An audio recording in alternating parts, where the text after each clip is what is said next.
আশুলিয়ায় শ্রমিক নিরাপত্তা ও বন্ধ থাকা সব কারখানা চালুর দাবিতে গণসমাবেশ হয়েছে।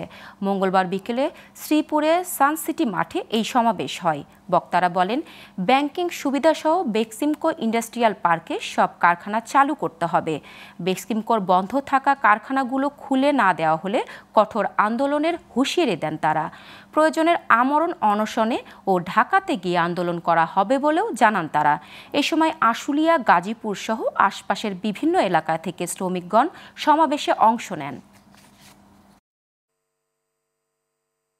আজকে আমরা দাঁড়াইছি বেক্সিমকো ইন্ডাস্ট্রিয়াল পার্কের অনেকগুলো কারখানা লে অফে আছে, যার কারণে শ্রমিকগুলো বেকার অবস্থায় আছে। ব্যাংকিং ঋণ যে সুবিধাগুলো আছে, যেমন এলসি খুলে দিতে হবে এবং আমরা যে 42,000 শ্রমিক আছি এরা যাতে কর্মসংস্থানে ফিরে যেতে পারে সেই দাবি। পোলাপানরে ভর্তি করাতে পারতেছি না, তাদের ভালো রকম কিছু খাবার দিতে পারতেছি না।